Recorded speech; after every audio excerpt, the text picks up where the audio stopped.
नमस्कार दोस्तों, स्वागत है आपका एक्सप्लेनो पर।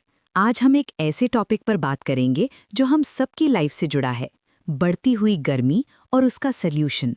क्या आपने कभी सोचा है कि जिस तरह हमारे घरों में नल से पानी आता है या पाइप से गैस आती है, क्या वैसे ही ठंडी हवा भी आ सकती है? जी हाँ, ये मुमकिन है। आज हम समझेंगे डिस्ट्रिक्ट कूलिंग के कॉन्सेप्ट को। सबसे पहले बात करते हैं प्रॉब्लम की। हम सब महसूस कर रहे हैं कि तापमान लगातार बढ़ रहा है और हीट वेव्स लंबी होती जा रही हैं। इस गर्मी से बचने के लिए घरों और ऑफिसेज में एसी की डिमांड में ज़बरदस्त उछाल आया है। लेकिन इसका नतीजा ये है कि पावर ग्रिड्स पर हैवी लोड पड़ रहा है, जिससे ब्लैकआउट्स यानी बिजली जाने का खतरा बढ़ गया है। तो अब सवाल ये है कि इसका सल्यूशन क्या है? इसका एक नया और इफ़ेक्टिव सल्यूशन हो सकता है डिस्ट्रिक्ट कूलिंग सिस्टम। तो आखिर ये डिस्ट्रिक्ट कूलिंग है क्या? इसे समझते हैं एक सेंट्रल कूलर के कॉन्सेप्ट से। इस सिस्टम में हर बिल्डिंग को अपना अलग एसी या चिलर लगाने की ज़रूरत नहीं होती। सबके लिए एक ही बड़ा सेंट्रलाइज्ड कूलिंग प्लांट होता है। ये प्लांट ठंडा पानी बनाता है और इंसुलेटेड अंडरग्राउंड पाइप्स के जरिए बिल्डिंग्स तक सप्लाई करता है। ये बिल्कुल वैसे ही काम करता है जैसे पाइप्ड गैस या इलेक्ट्रिसिटी का पब्लिक यूटिलिटी सिस्टम होता है। इस कॉन्सेप्ट को हम कूलिंग एज अ सर्विस भी कहते हैं। आपको बस ठंडक मिलती है, मशीन की चिंता नहीं करनी पड़ती। अब समझते हैं कि ये सिस्टम टेक्निकली काम कैसे करता है। सबसे पहले सेंट्रल प्लांट चिल्ड वाटर, जिसका टेम्परेचर लगभग 6 डिग्री से 7 डिग्री सेल्सियस होता है, उसे पाइप्स के जरिए बिल्डिंग्स में भेजता है। बिल्डिंग के अंदर हीट एक्सचेंजर्स लगे होते हैं। ये इंडोर हवा की गर्मी को सोख लेते हैं और बदले में ठंडी हवा छोड़ते हैं। हवा की गर्मी पानी में ट्रांसफर हो जाती है। अब जो पानी गर्म हो गया है, लगभग 12 से 14 डिग्री सेल्सियस, वो वापस सेंट्रल प्लांट में आता है ताकि उसे फिर से ठंडा किया जा सके। ये एक क्लोज्ड लूप सिस्टम है, यानी वही पानी बार बार घूमता रहता है। और सबसे खास बात, इसमें ट्रीटेड वेस्ट वाटर या सीवेज का इस्तेमाल भी किया जा सकता है। डिस्ट्रिक्ट कूलिंग का सबसे बड़ा फायदा है एनर्जी एफिशिएंसी, यानी बिजली की बचत। नॉर्मल स्टैंडअलोन बिल्डिंग चिलर्स के मुकाबले ये सिस्टम लगभग दुगना एफिशिएंट होता है।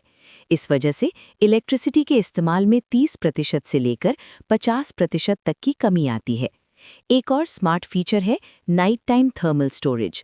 रात में जब बिजली की डिमांड और रेट कम होता है, तब ये सिस्टम 20 से 40% कूलिंग प्रोड्यूस करके स्टोर कर लेता है। इससे दिन के समय पावर ग्रिड पर पीक डिमांड को कम करने में मदद मिलती है। सिर्फ बिजली ही नहीं, ये पर्यावरण के लिए भी एक गेम चेंजर है। इस सिस्टम से ग्रीनहाउस गैस एमिशंस में 15 से 40% तक की कमी आती है। बिल्डिंग्स में खतरनाक रेफ्रिजरेंट केमिकल्स का यूज़ 80% तक कम हो जाता है, जिससे लीक का खतरा भी घट जाता है। सबसे इम्पॉर्टेंट है अर्बन हीट आइलैंड इफेक्ट कम होना। अब हर बिल्डिंग का एसी बाहर गर्म हवा नहीं फेंकेगा, जिससे शहर का लोकल टेम्परेचर 1 से 2 डिग्री सेल्सियस तक कम हो सकता है। ये सिस्टम इंडिया के किगाली कमिटमेंट्स को भी सपोर्ट करता है। डिस्ट्रिक्ट कूलिंग शहरों की स्मार्ट प्लानिंग में भी मदद करता है, क्योंकि एसी प्लांट्स हट जाते हैं तो बिल्डिंग्स की रूफटॉप्स और इंडोर स्पेसेस फ्री हो जाती हैं। डेवलपर्स को 1 से 2% एक्स्ट्रा जगह मिलती है, जिसे वो यूज़ कर सकते हैं या बेच सकते हैं।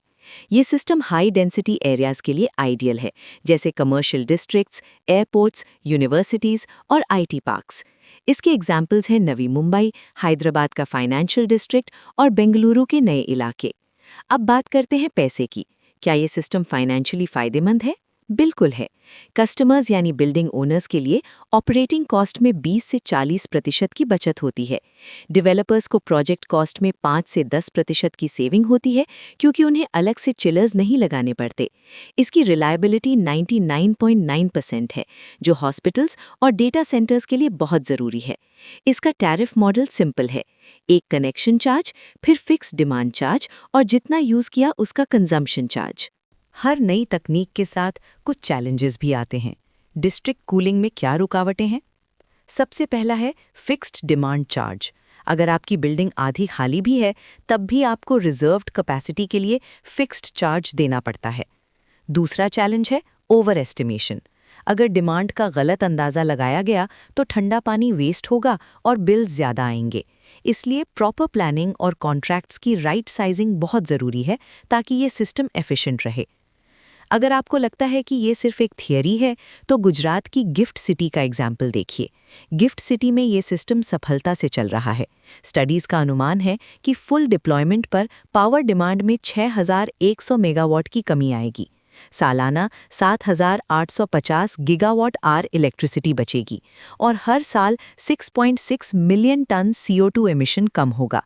ये अपने आप में एक बड़ी कामयाबी है। भारत सरकार भी इस तकनीक को लेकर गंभीर है।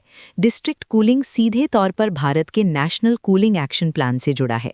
इससे बिजली कंपनियां डिमांड को दिन से रात में शिफ्ट कर सकती हैं। शहरी प्राधिकरणों को अपने मास्टर प्लान्स में डिस्ट्रिक्ट कूलिंग जोन्स निश्चित करने होंगे। इसके लिए ज़मीन का एलोकेशन और अंडरग्राउंड यूटिलिटी कोऑर्डिनेशन बहुत ज़रूरी है। भविष्य में इस सिस्टम को बड़े पैमाने पर लागू करने के लिए हमें पब्लिक और प्राइवेट सेक्टर के बीच एक मजबूत साझेदारी चाहिए। हमें स्टैंडर्ड गाइडलाइंस और पब्लिक प्राइवेट पार्टनरशिप मॉडल्स की ज़रूरत है। म्युनिसिपल बॉडीज़ को एम्पावर करना होगा ताकि वो स्पष्ट नियम बना सकें और आने वाली नई बिल्डिंग्स की डिज़ाइन में पहले से ही कंपैटिबल इंटरनल पाइपिंग होनी चाहिए। अंत में निष्कर्ष क्या है? डिस्ट्रिक्ट कूलिंग सिर्फ एक एसी सिस्टम नहीं है, ये अर्बन प्लानिंग का भविष्य है। ये हमारी एनर्जी सिक्योरिटी को बढ़ाता है और एक्सट्रीम हीट वेव्स के दौरान पावर ग्रिड को फेल होने से बचाता है। सही गवर्नेंस के साथ इंडियन सिटीज़ कूलिंग को एक समस्या की जगह सस्टेनेबल इंफ्रास्ट्रक्चर का हिस्सा बना सकती हैं। तो दोस्तों, ये था डिस्ट्रिक्ट कूलिंग का पूरा एनालिसिस। क्या आपको लगता है कि आपके शहर में भी ये सिस्टम होना चाहिए? कमेंट करके ज़रूर बताएं। अगर ये वीडियो इन्फॉर्मेटिव लगा हो तो लाइक करें और ऐसे ही इन डेप्थ एनालिसिस के लिए चैनल को सब्सक्राइब करें। मिलते हैं अगले वीडियो में। जय हिंद।